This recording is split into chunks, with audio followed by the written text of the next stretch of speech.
Hey everybody, welcome to Ask the Anabolic Doc with Thomas O'Connor, the good doctor in the house, brought to you by his websites, anabolicdoc.com and metabolicdoc.com, both of which you can get his book, America on Steroids, A Time to Heal. We are going to do something very different, and the doctor and I agreed to do this today. You've heard us kind of banter back and forth, make little references to anti-aging clinics, which are a huge, huge business now. And I wanted to take this week as an opportunity to talk to the doctor about it because, you know, I have a very limited understanding of how these things came to be, what they really offer. So we're going to call this anti-aging clinics the good and the bad, because everything has a good and a bad side. Doctor, why don't you start? When would you say these things first started to spring up? These anti-aging God, Ron, it's such a big, we got to talk about this because I'm actually going into Florida to spearhead giving men an alternative to the anti-aging facilities. I'm going to be in, I have a license in Florida right now. Wow. So I'm actually setting up shop in Fort Lauderdale. And basically I'm coming at you, man, coming at you, giving men an opportunity to have an alternative. Alternative to what? Yeah. So anti-aging, Ron, started, I think, 15 years ago. Mm-hmm. So when I was in my residency training program, University of Connecticut here at UConn, you know, in the farm in 2001, 2002, I came out of New York Medical College. I actually came out of Mexico, proud of it. Transferred back to New York Med, and did you say Mexico like country? Yeah. So you know, I initially was one of thousands, if not tens and thousands, of American doctors over the last 30 years that actually went out of the country to a World Health Organization certified medical school. Oh, wow. And they're like, you know, the island schools, Grenada. You may be amazed. Your doctor may have gone outside the country for the school. Right. And then you have to take you still have to pass the test here. Yeah. And I can tell you that medical school is basically fun because I teach in the outside medical school clinical. Now, medical school is fun. And the hardest part of being a doctor, without doubt, getting in med school, there's no question, chemistry, organic chemistry, calculus, you can't get like even B's, you have to get A's and all this stuff, and everyone has A's. So the smartest people in the world are, at least it used to be. I guess maybe this is changing because doctors don't make money anymore. I have no idea. Okay. But and because of the socialized medical system, who knows? Who cares? But in the end of the day, the residency training program makes and breaks a doc. That's really the training program. Yeah. So anyway, so I came back to New York Med. At any rate, I transferred back actually to New York Med. So that's for all the people that were, like, oh, you didn't go to a medical school. Well, I actually finished up at an American medical school, and then I went to University of Connecticut for training. Yeah. That's an outstanding residency training program. So in 2001, 2002, Ron, I remember vividly thinking what I was going to do, what kind of medical doctor I wanted to be. I had 3 years to make my decision because you're already a doctor. You're out of med school and you're a resident in training for 3 years, and internal medicine it's 3 years, and then if you're a surgeon it's 5. I'll tell you, it goes on so long. That's why these poor guys. I mean, that's why they make the money they do, and it takes so long, Ron, to specialize as a physician. So I want people to know that, give your doc a hug. It's not easy. No one's getting rich, and it's not about that, Ron. It's about really healing people. But of course, you want to live on the right side of the tracks. Why shouldn't you? Yeah. But and then you have the insurance payers. So during that time period, I think with Suzanne Summers, and the biologic hormone, coming out, all these. In Florida, in Nevada, parts of California, probably Arizona, I think starting even New York City, there were these anti-aging clinics coming out offering people replacement hormone therapy, men and women, and including growth hormone, Ron. Yeah. So, and then it's bled into a lot of other things, boutique medicine and, Botox. They offer everything and phlebotomizing and like IV therapy if you're, anti-aging. They offer all these things but here's the thing, Ron. anti-aging. I go to an anti-aging rejuvenation clinic, man. Yeah.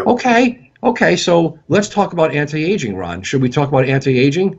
Well, what term really mean? Obviously, I mean, nobody Well, wants age, so. let's talk about, again, because again, let's talk about this first, then I'm going to go into what's good about them. Okay. Because I mean, you know, I have enough haters out there, which is cool. So like, you know, so anti-aging, that means you're not aging. You're slowing down the aging process.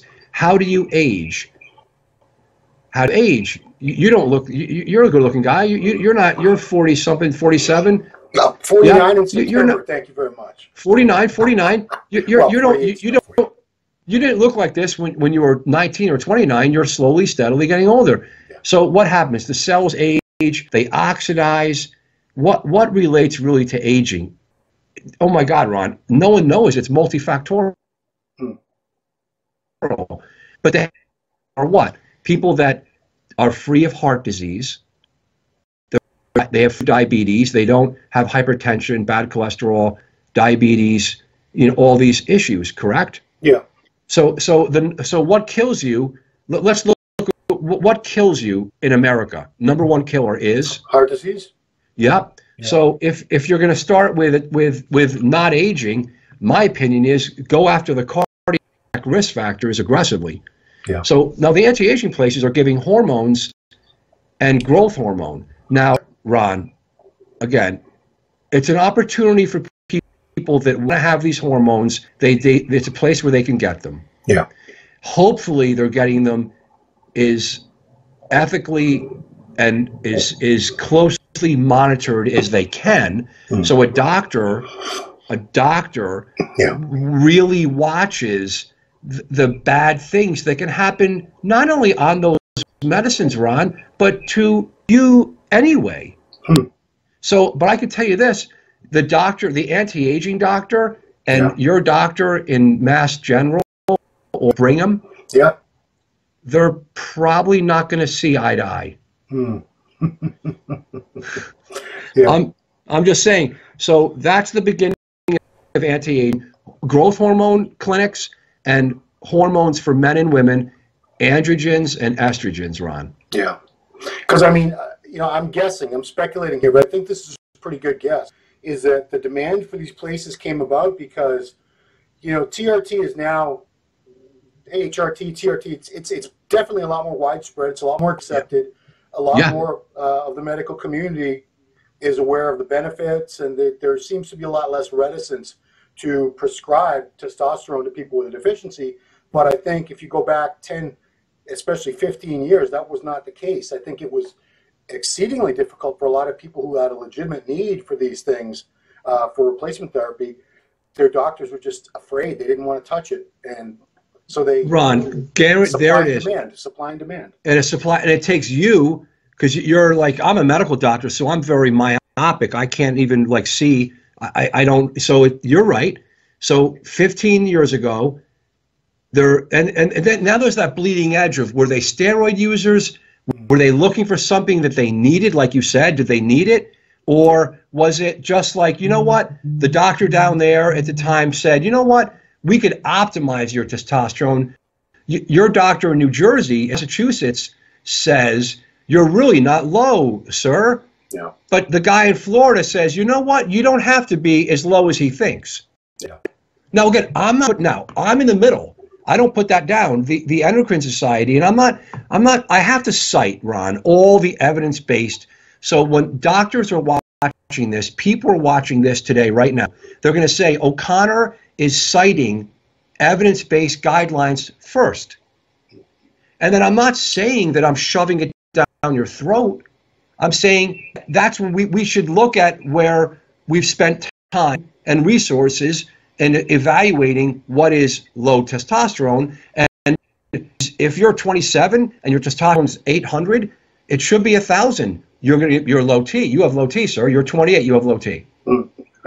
So I mean, Ron, you know this. So, but then there is a whole bunch of gray zone, and these are people, Ron, that said, I want to try this stuff. and I don't want to get it from the streets. And matter of fact, how many people get it from the streets, Ron? That's unacceptable too. We need to talk about it. So those facilities, Ron, did offer supply demand. They didn't come out of nowhere, Ron, and they're not cheap, Ron. They're not cheap. I know. Growth hormone, Ron, $4,000 a month. It's Cyagenics. Remember that old doctor that's like this? I mean, I'm like, he's the anabolic doc, not me. Don't they call him Dr. Life or something? His name is Dr. Life. That's his real name? His name is, I think, Dr. Michael Life.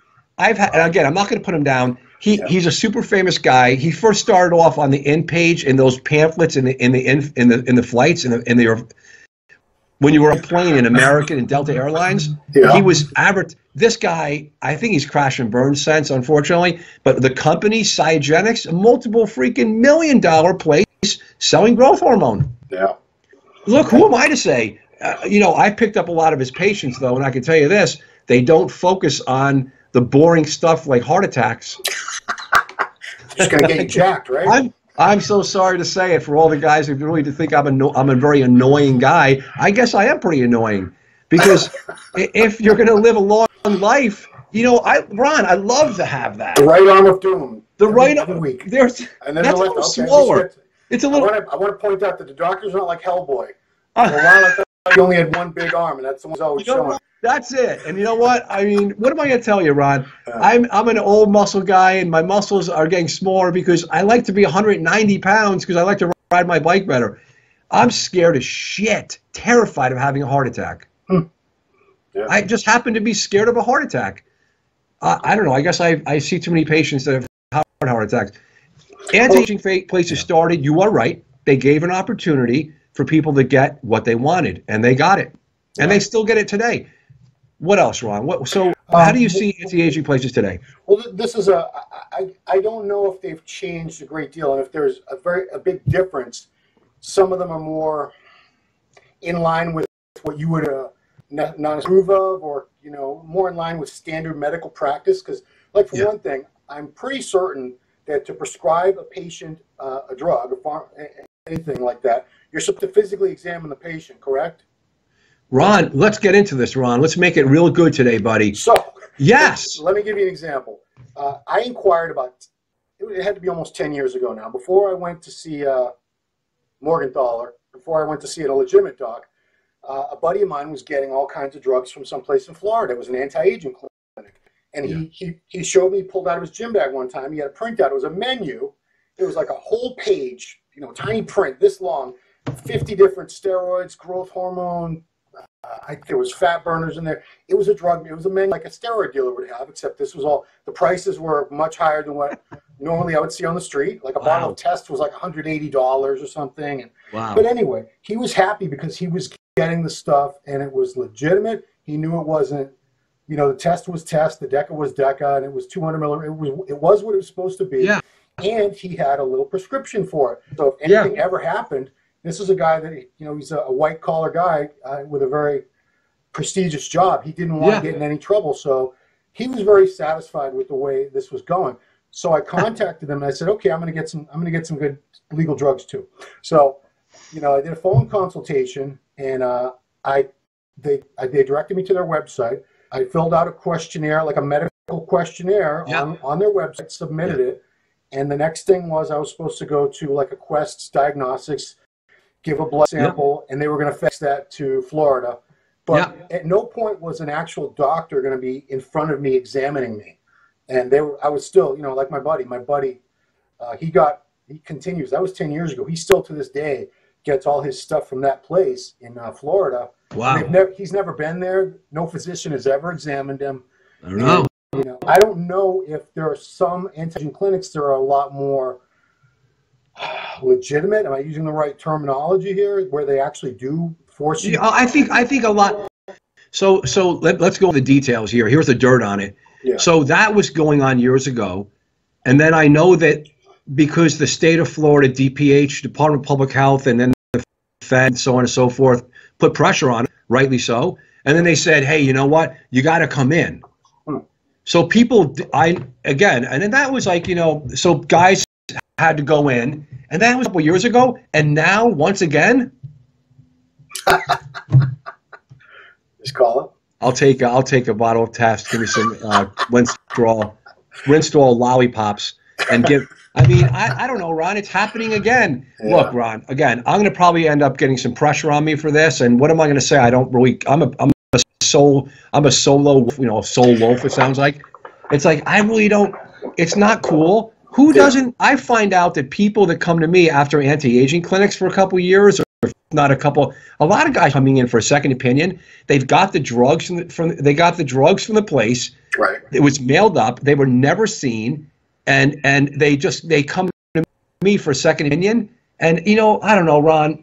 I'm not a soft. That's what I'm not a soft guy, buddy. I've caught some of these guys actually have prostate cancer. Ooh. Their hearts are in degrees of dysfunction. It's 100% true. And then they're giving them the bevy. They're giving them a cocktail of medicine that's pathetic. Everyone gets test. Everyone gets a Arimidex, which is very toxic for the heart, as a matter of fact. Yeah. And everyone gets.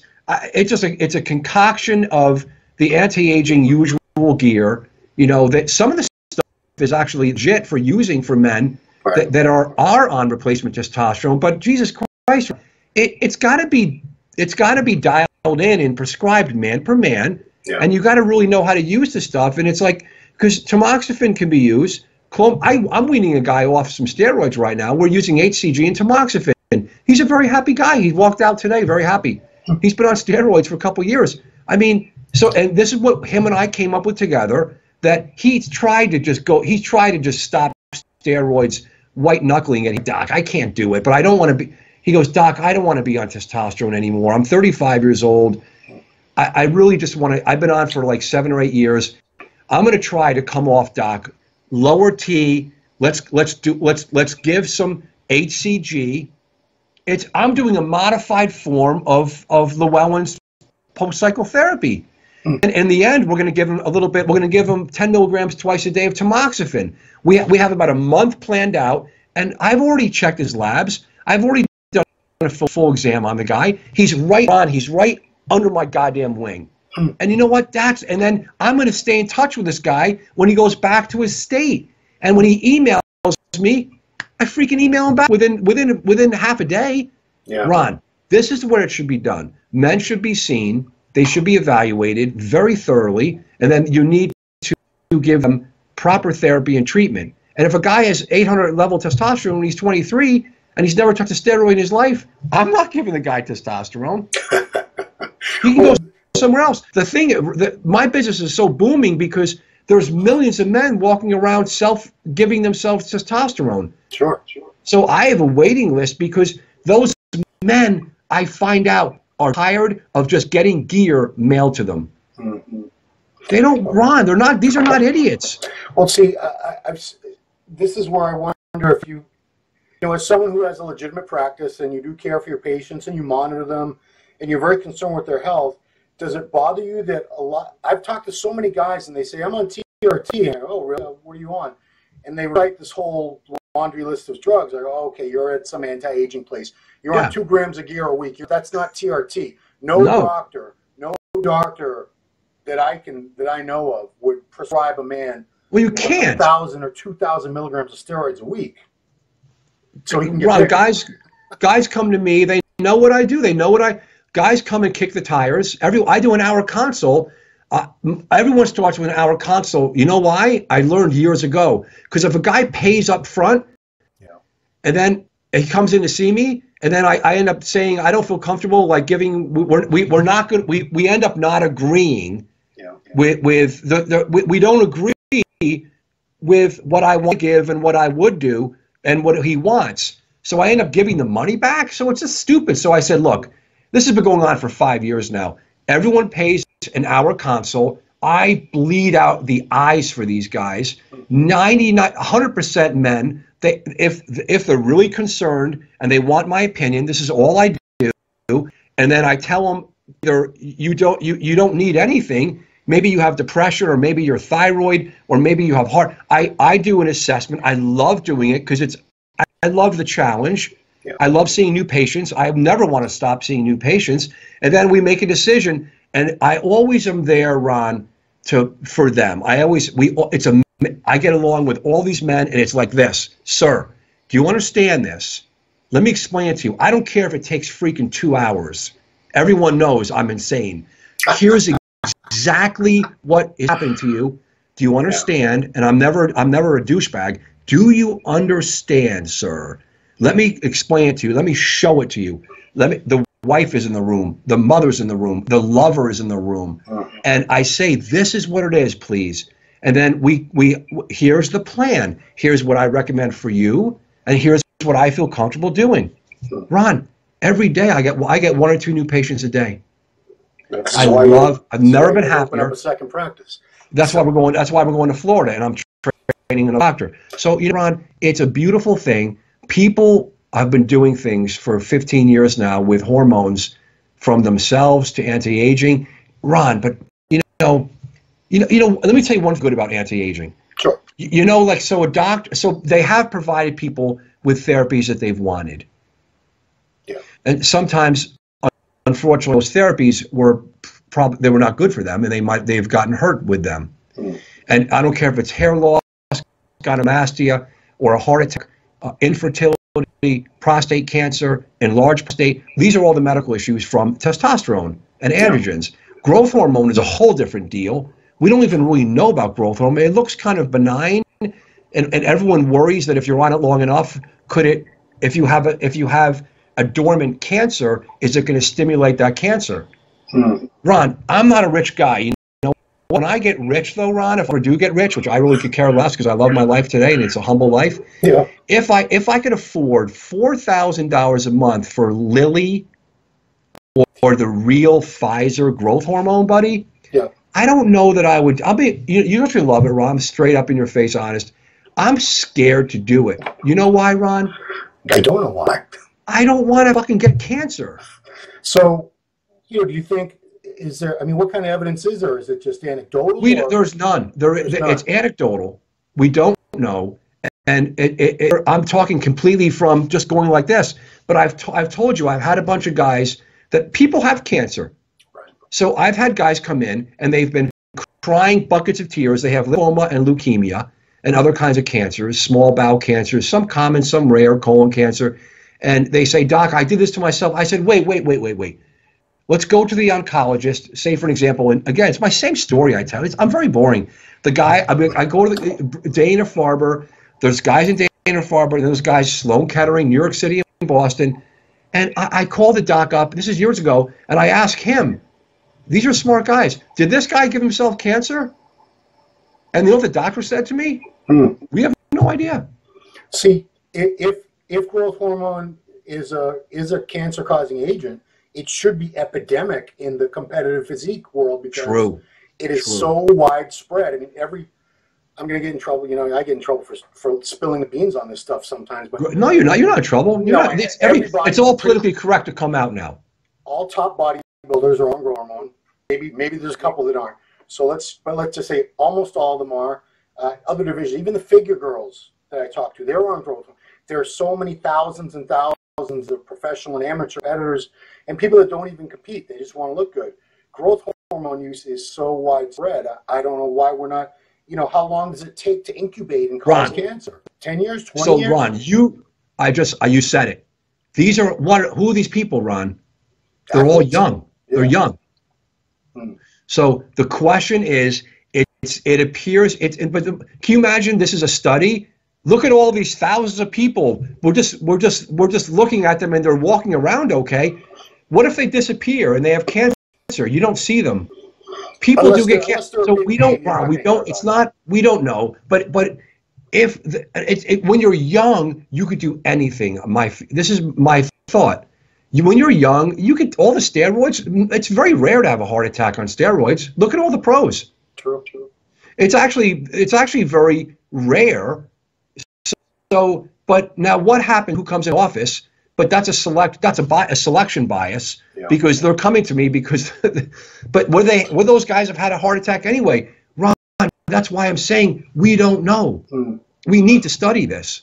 We need to be progressive, and doctors need to come around and say, this is the good side, Ron. This is the good side. Performance enhancing drugs. there's two aspects. If you're competing in a professional sport and you sign a contract that you should not take these drugs, you're breaking the rules. It doesn't mean, I don't think you should go to jail. I think you should probably lose I guess forfeit your job.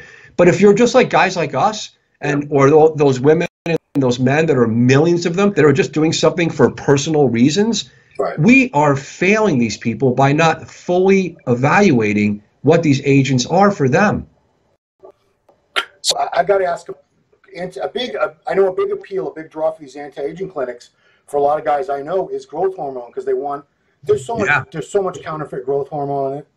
A lot of it is underdosed, and some of it's not even really growth hormone. So a lot of people I know, they'll go to these places and pay out the ass just to get the legitimate the Eli, whatever. Yes. But I want to ask you, because I know that the line that these places will give is, well, you're growth hormone deficient, that's why we can prescribe you growth hormone.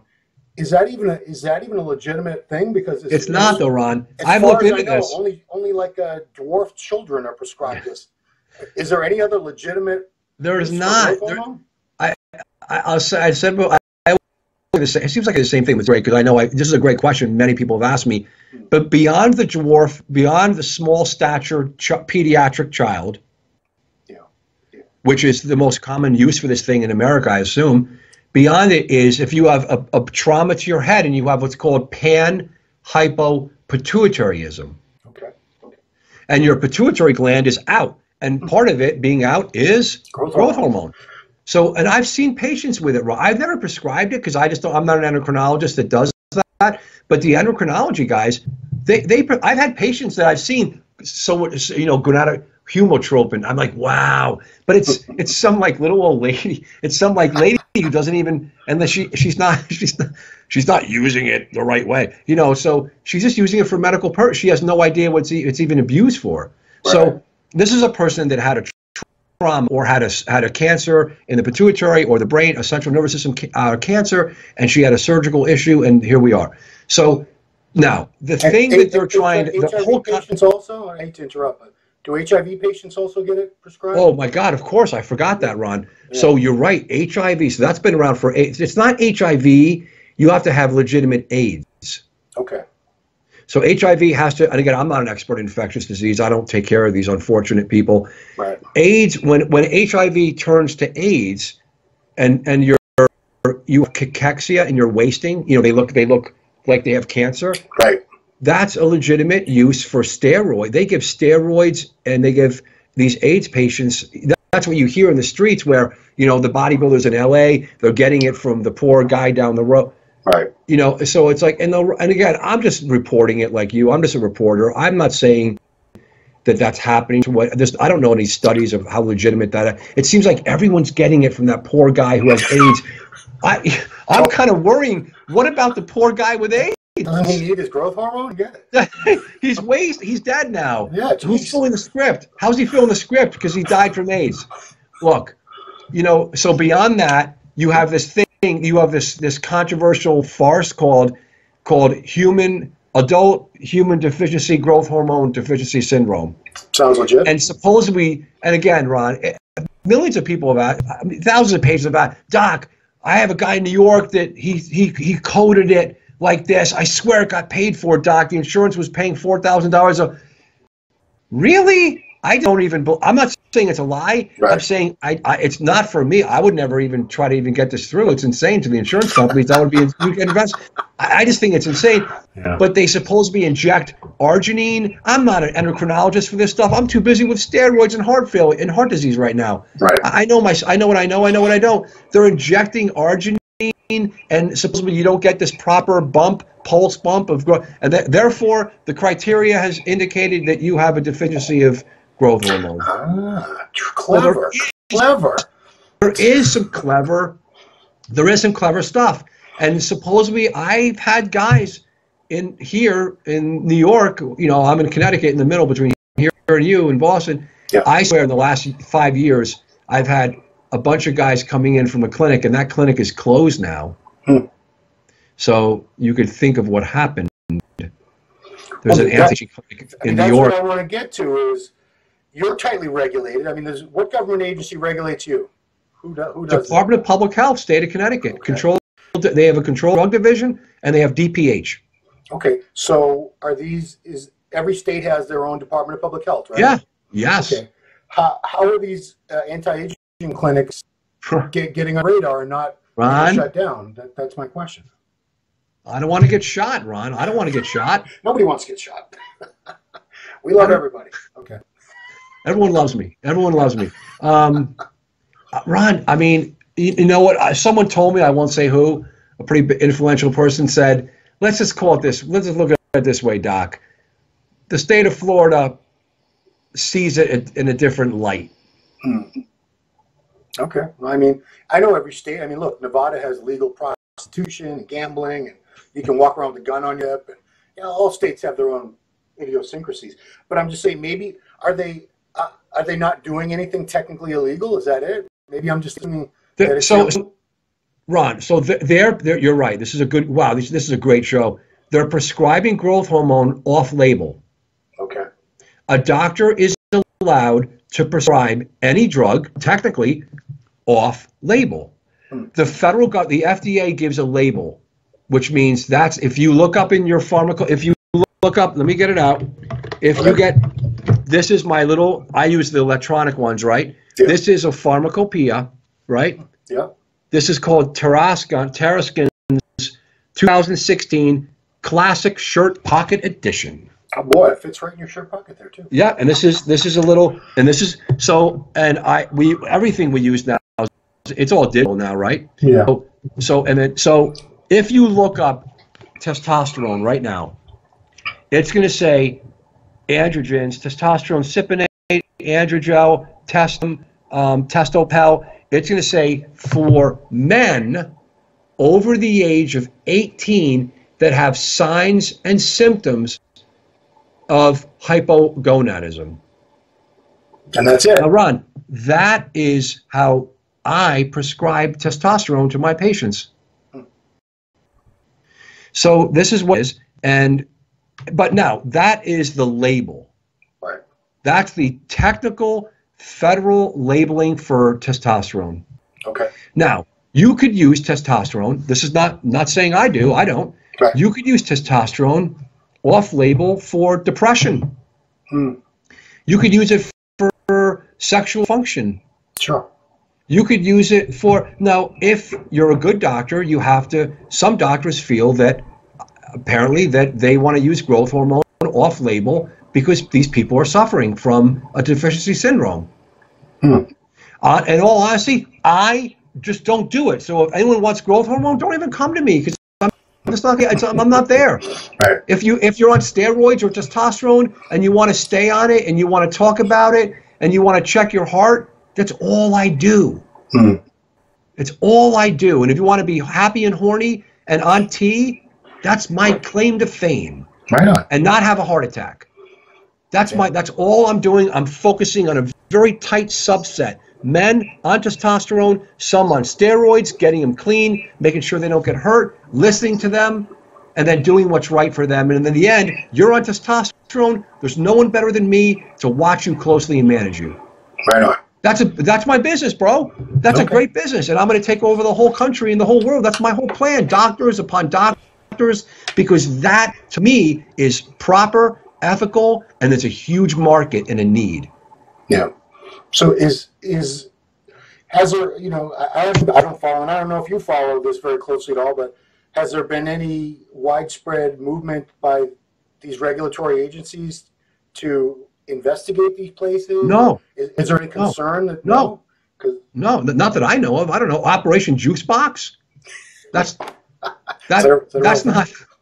actually, remember Operation Juice Box, Operation Gear Grinder? Have you heard about this? Yeah, those are big steroids. Okay, so that's that. And again, this is not some secret stuff, Ron. Right. This is like our federal government has put money, obviously, and thank God, into combating drugs, opioid. They had, Ron, we got some big fish to fry. We got big stuff going on. Right.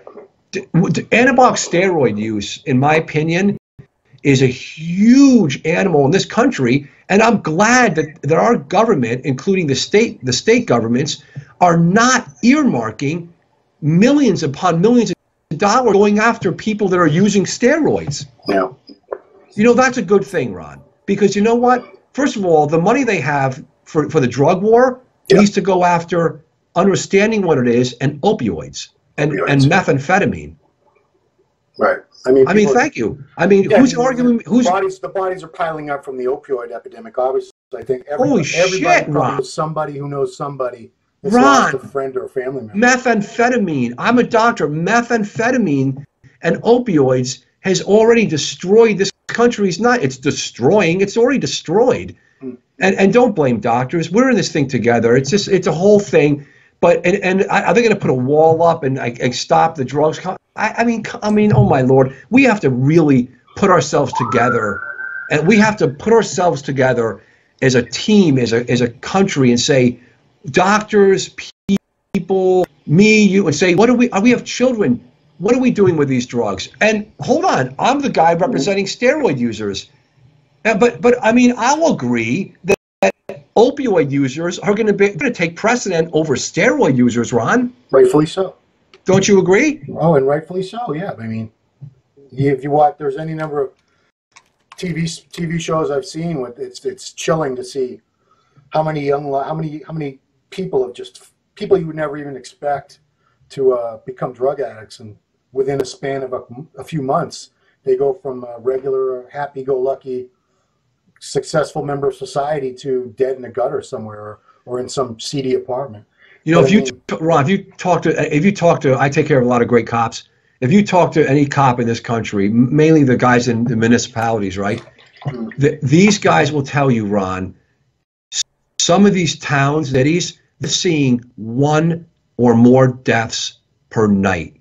Yes, wow. No, Ron, they're like, yeah, Doc, we get free and Narcan, that whole movement that everyone should be Narcan. I agree with that. I don't know what to say. I have a brother-in-law who's been a paramedic for the city of Boston for about 15 years. And I asked him one time, I said, how many times do you think you've used Narcan? And he says, oh, at least 1,000. And he said, I said, how many times have you seen the same person? He said, there's some people I've brought back 4, 5, 6 times, the same person. You know, sometimes within a matter of months. They've died and been brought back with this Narcan stuff. But, yeah, that's a whole other show. Now we're just seeing. It's sad. It's sad, Ron. So I guess the final thing on the good and the bad about anti-aging clinics that we should probably talk to is, you know, what's really so bad about these people that are going to anti-aging clinics to get, you know, larger amounts of steroids and growth hormone than any doctor would ever prescribe to them. What's so bad about it? Because at least they're getting it legally. They're getting legitimate product. So I guess there really is no great cause for alarm. It's just, I just thought it would be, you know, disconcerting to someone like yourself who's legitimately in the field of helping men restore their testosterone that's crashed. I don't know. Do you feel like they give you? No, but it is, Ron. It is disconcerting. I'm very concerned about it, Ron. I have a whole business because of it, though. So, I mean, it's kind of funny.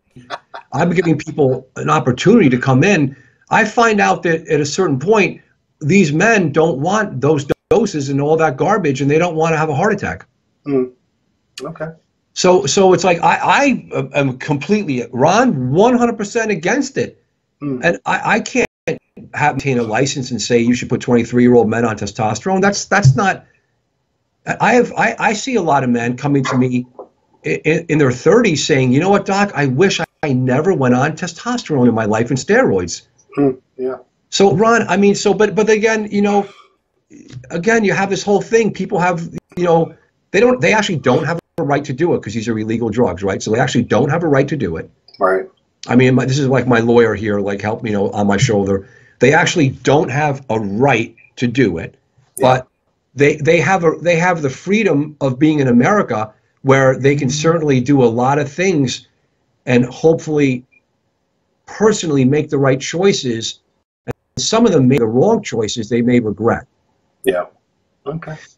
So that's, and let me say one thing good about the anti-aging places that I think I've seen over the course of years.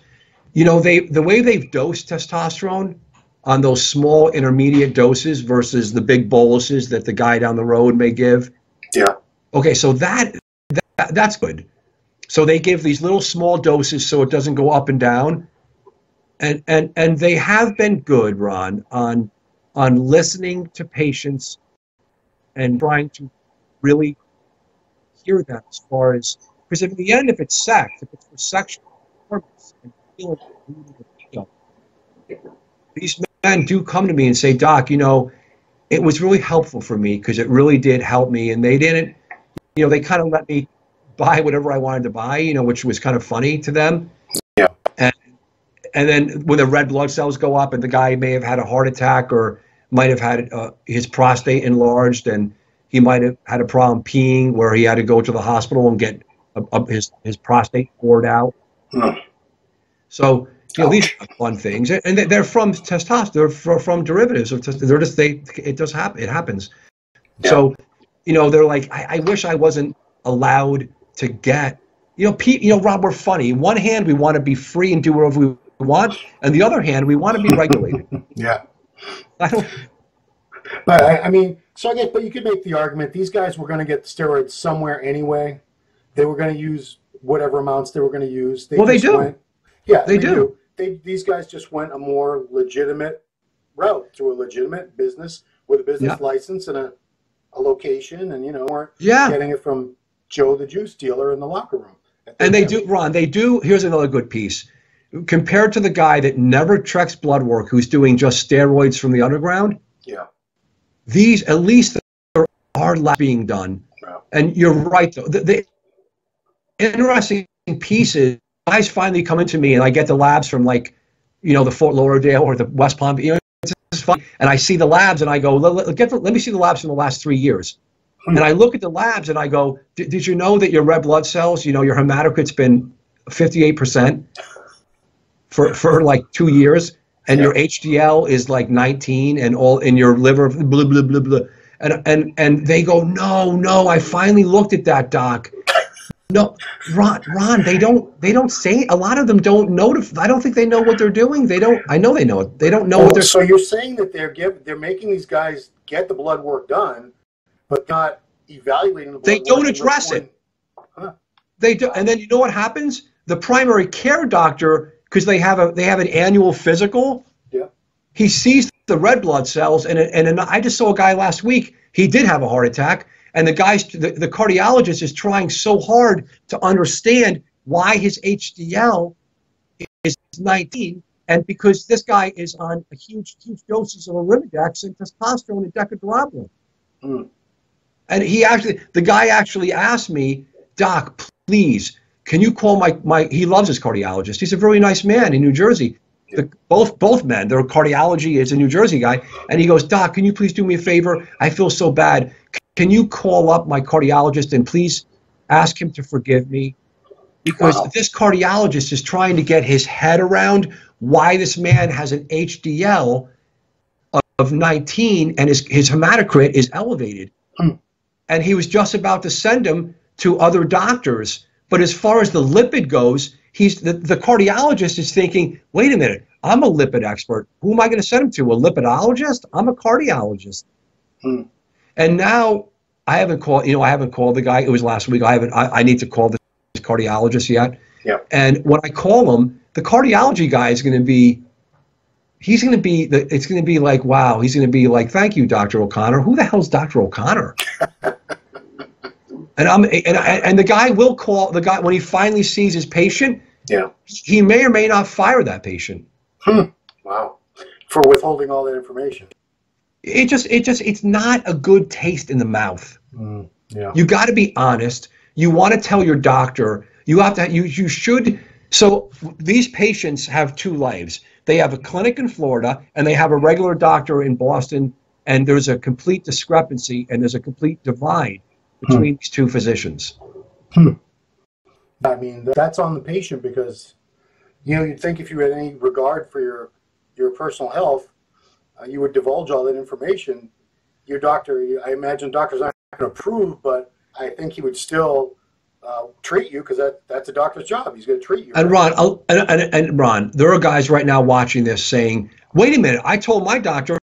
There are doctors that are receiving information about what's going on, and they are accepting it, and they're trying to work around, okay, let's work with that clinic in Florida.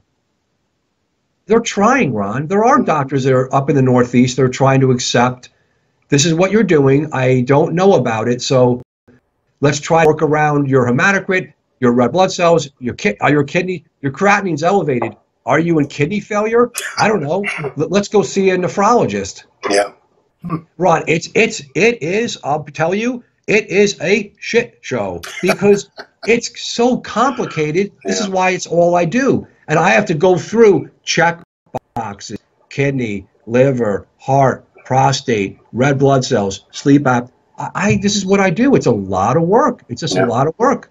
Anyway, Ron, that's it, buddy. Okay. Well, you've been very forthcoming. I have a deeper understanding now of what these places are all about. The good and the bad, everybody, because we're not saying they're all good or all bad. Like anything else, there's two sides to it. And I thank you, Doctor, for helping us explore those sides and teaching us a little bit about what these anti-aging clinics are up to, because I've never really understood myself. I've had a lot of questions, and you answered pretty much all of them today, so I appreciate it. So. Thank you so much, Ron. Thank you. Oh, the book is going to be on Amazon any day now. Oh, they can't see me anymore. I'm holding up the book, but they can't. For about the past 10 minutes or so, we've only seen you, which is fine. They see enough of me. I got the Ron line and all that crap. So, all right. So even though you can't see me, I hope you're listening, because this has been another great edition of Ask the Anabolic Doc with Dr. Thomas O'Connor. Check out his websites, anabolicdoc.com and metabolicdoc.com. And as always, subscribe to us on YouTube, and thank you for watching. See you next time.